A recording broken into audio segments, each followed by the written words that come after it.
Yes, Alex, I believe you're there in sunny California, and the sun is just coming up.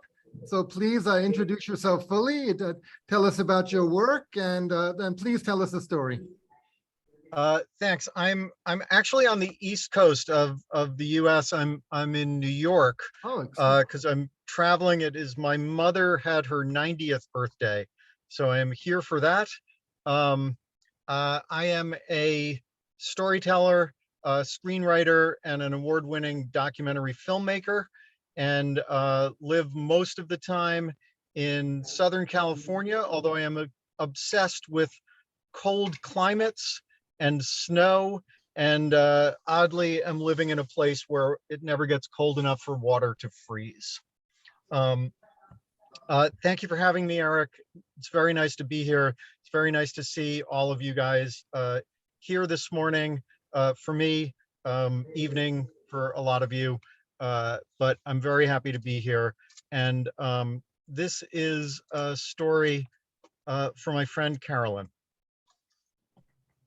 It was 90 degrees outside and over 100 inside the coffee shop where I'd been running a weekly storytelling show on Saturday nights. And for those of you who don't speak Fahrenheit, that's about 32 Celsius outside and nearly 40 inside. So hot. The coffee shop's owner hoped that the show would bring people in and asked me to organize it. And I agreed on the condition that I could run it as a curated show and that it not be an open mic. And she said yes. But then she kept pressuring me to give stage time to people who wandered in off the street. No, I'd say week after week, we talked about this. It's not an open mic. But then every week she'd forget because she feared people would never return if I didn't put them on stage. And look, on stage is a bit of a stretch. The coffee house had no real stage and no lighting to distinguish the stage area from the rest of the space. The owner had a deep-seated hippie belief that there should be no distinction between performers and audience members. And some friends of mine who were fantastic performers and writers flat out refused to be in the show once they saw the space, presumably because they knew the importance of distinguishing between performers and the audience. But I ignored that because I wanted somewhere where I could try out new material in front of a live audience week after week. And for a while, it worked. The shows were a great blend of interesting storytellers, playwrights, and poets, all a bit off the beaten path. And I would fashion lineups based on pure instincts. And most nights there would be a surprisingly and unexpectedly poignant through line. And that's how I got to know Carolyn, who performed on my show about a half dozen times. And she was always great. Carolyn was deeply strange and brilliant, with a worldview that was warped in the best possible way. She was clever and funny and still getting carded as she neared 40 because she looked 17. She taught at a Catholic school a few blocks from the coffee shop, which amused me no end because she was obviously Jewish, or so I thought. I learned later she was Catholic, but adopted the mannerisms and cadences of the Jewish comics she loved as a kid. The show was becoming something special and building an audience who'd come back every week. And then the heat wave hit and the air conditioner broke. And the owner of the coffee shop kept promising that she was going to get the AC fixed, but she didn't. So the regulars stopped coming because no one wants to spend 90 minutes sweating inside. I had booked 6 performers that night, but 2 contacted me in the afternoon to say that they couldn't make it. So I reached out to 2 others that I knew would come, but I wasn't thrilled about either one of them. One was likely a meth addict, and the other gesticulated wildly like a teenager chewing the scenery in a nightmarish community theater production of Death of a Salesman. Still, I was happy because Carolyn was on the bill. She said she'd written a brand new piece about being jealous of her friends who got braces. Teenage Carolyn had fashioned DIY braces out of chicken wire, and she cut up her cheeks very badly wearing this contraption overnight. Like most of her work, it was bizarre, mesmerizing, and funny as hell. Carolyn was late that night. Other performers wandered in, and complained about the heat and their positions in the lineup. Carolyn finally arrived, sat down, and started scribbling on her printed pages. The coffee shop owner pulled me aside to browbeat me about booking this person named Jeff, who was someone she thought was amazing, but whose work I didn't care for. Jeff ostensibly had a huge following, but no one ever turned out to see him performed. He had also been diagnosed with cancer, and he chose not to pursue standard treatments, but instead started a GoFundMe to buy himself a week in a luxury spa in Mexico that claimed they could cure cancer with proprietary smoothies. I excused myself to go talk to Carolyn. I need to be on third or fourth, she said immediately. Not first, not second, and definitely not last.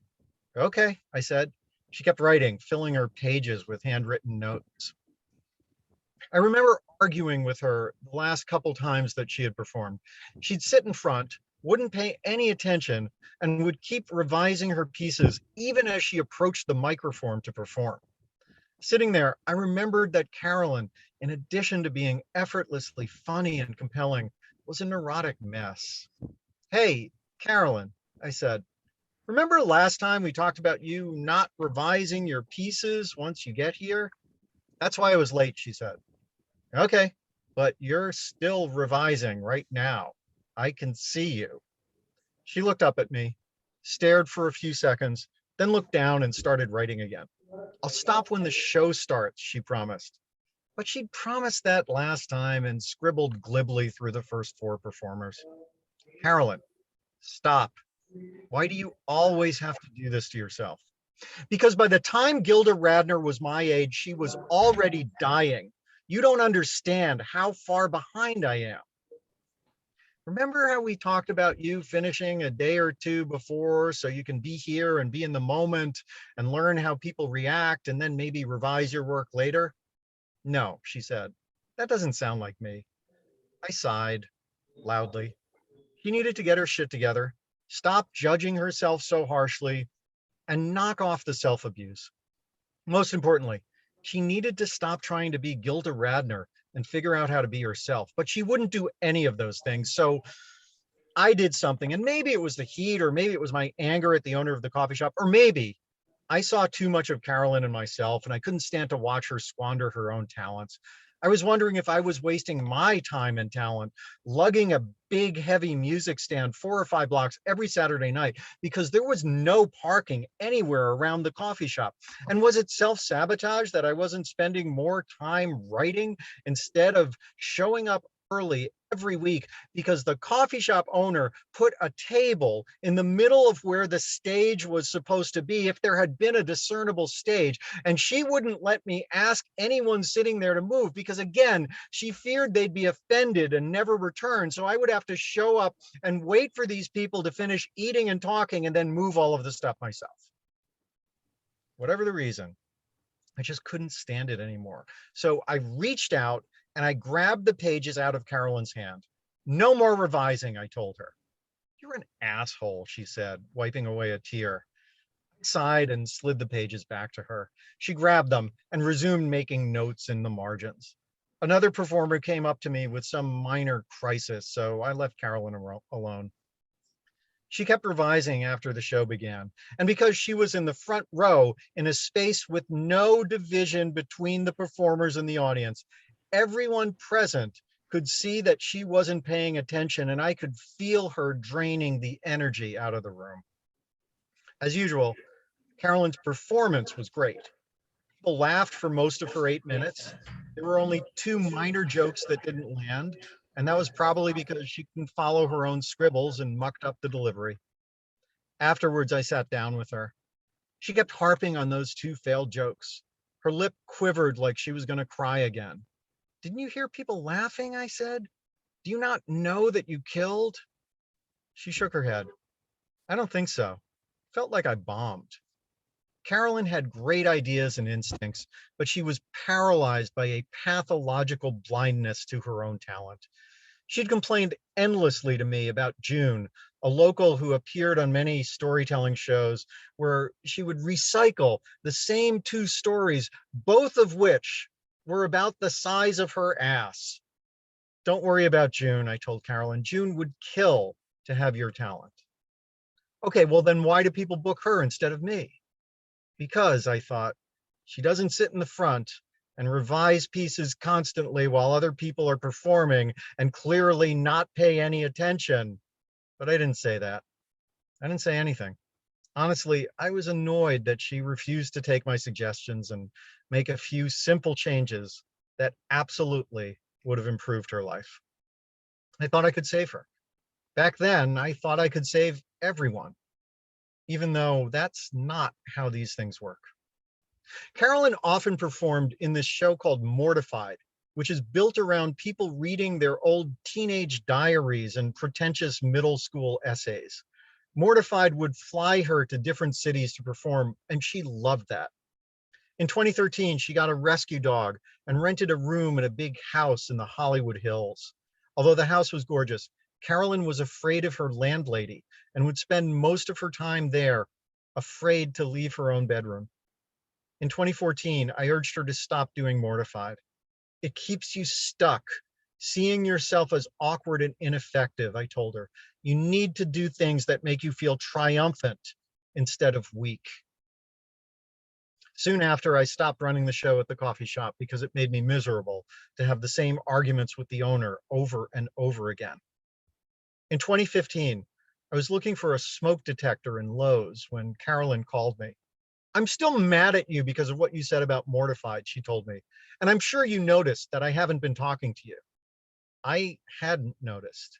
But before I could say that or anything else, she blurted out, I have breast cancer. They just diagnosed it.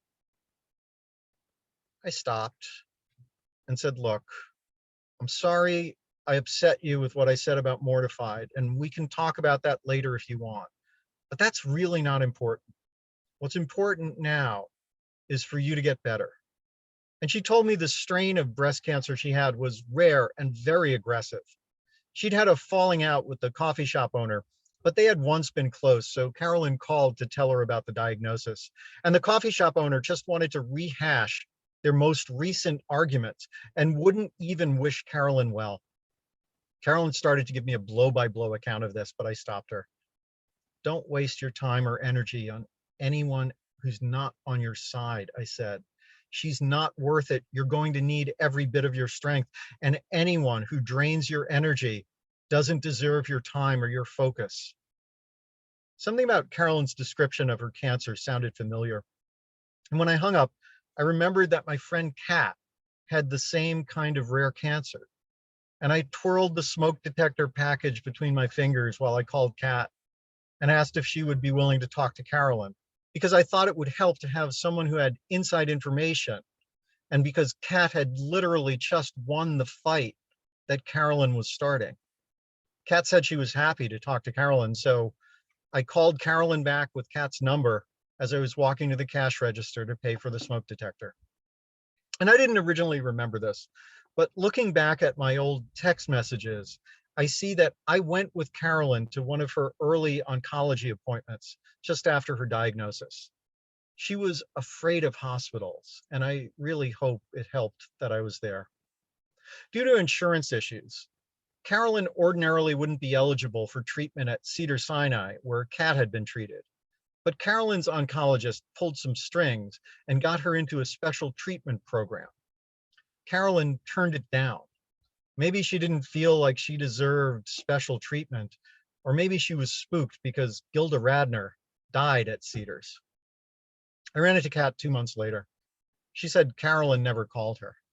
I told her Carolyn had opted not to get treated at Cedars, but instead to go to this clinic in Culver City. And I'm sure the clinic in Culver City is fine, but it's not Cedars-Sinai. Kat, who knew firsthand how aggressive and dangerous this type of cancer was, shook her head. Kat rarely beat around the bush, even before her cancer. Still, it chilled me when she looked me in the eye and said, your friend's gonna die then. I kept reaching out to Carolyn throughout her treatment, but she stopped returning my calls as she got sicker.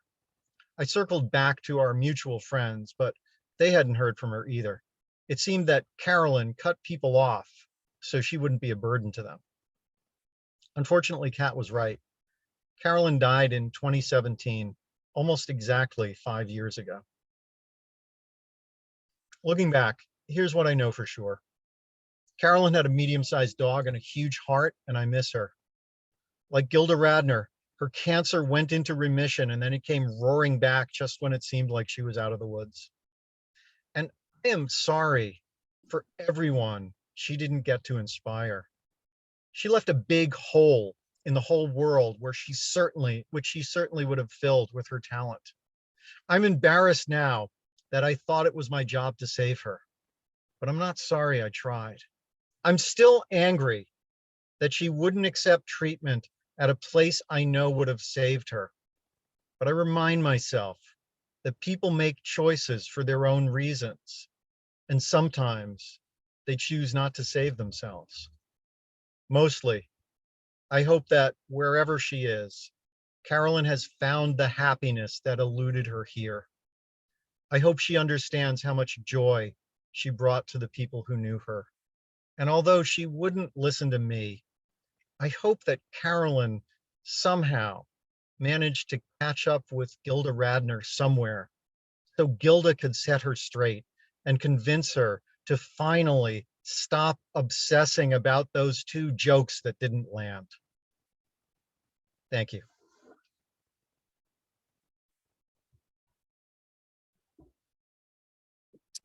Thank you so much. That was a real story.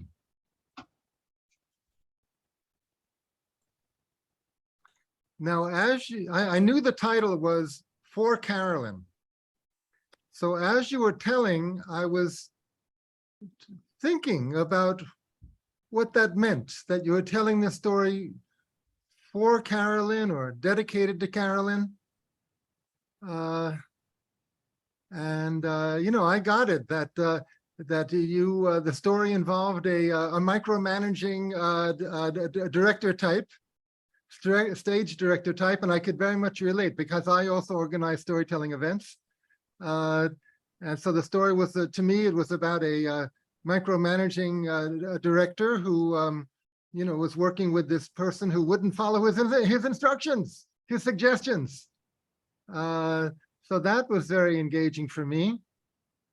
One suggestion I have, Alex, if you can bear it, is just those last few sentences. Instead of saying, I hope Carolyn is happy wherever she is, you might actually address Carolyn and say, Carolyn, wherever you are, if you can hear me, I hope you're in a happy place, because I'm telling the story for you. That's an interesting idea. Mm-hmm. Anyone else? Any thoughts, comments, questions? Alex, do you want to say anything?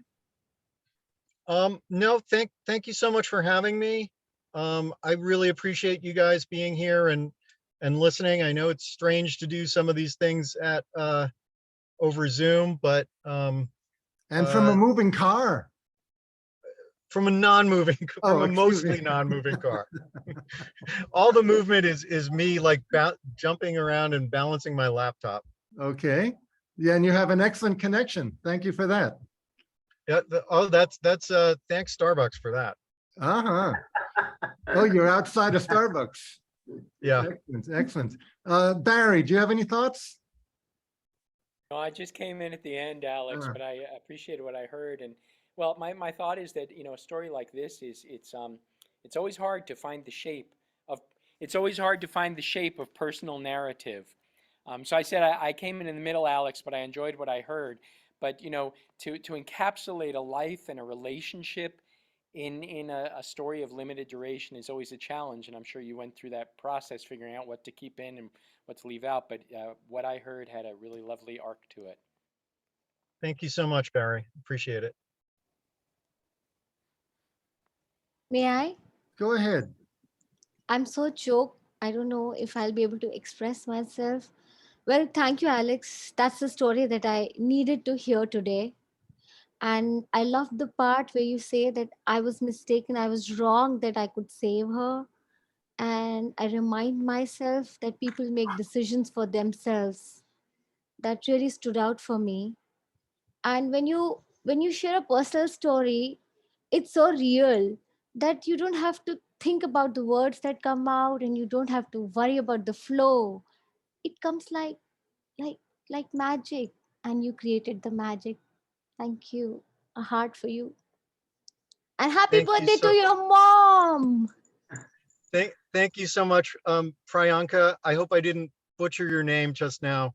I really appreciate it. And one of the things that I love about storytelling is that sometimes you either as a storyteller or as a listener will hear something that just resonates with you at the exact right time. And that is, as you said, that is the magic of this. And regarding the flow that sometimes comes with personal experience storytelling, that flow does not always come. When it comes, it's often the result of many years of experience and thinking and training. So it's, sometimes some things that look effortless, they are not really, there's a lot behind that. Gustav. Well, thank you very much for this appreciation. I'm in the midst of some kind of situation like the one you tell. But I remember I had a woman friend who was a sculptor. She died like 4 or 5 years ago. And she was in the hospital sick. And remember, I never regret all the time because I asked her if I could go to see her at the hospital. And she told me, yes, you can. Just things happened that day or 2 days after, and she died in that entrance. I had all the time the fact that I didn't go, but it doesn't matter because I wanted to go. So thank you very much for that appreciation of company thing, people when they are on the possibility of dying. Thank you. Thank you. Okay, Alex, thank you so much. Thank you, guys. Great. Okay, here we go. Oh, Arena, did you want to say something? Turn on your mic. Okay, here I am. First of all, I think it was brilliant. It was so evocative. I could just see the descriptions of the place and of that crabby coffee shop owner and of Carolyn, right? I could just see it. It was so visual. And I actually like the ending. I like that about I hope she's hooked up with Gilda Radner. I think that was very cute that, that she, because that was her mythological mentor. So I like that. Anyway, I just thought it was just beautifully crafted, Thank you so much. I appreciate that. Okay, thank you, everybody.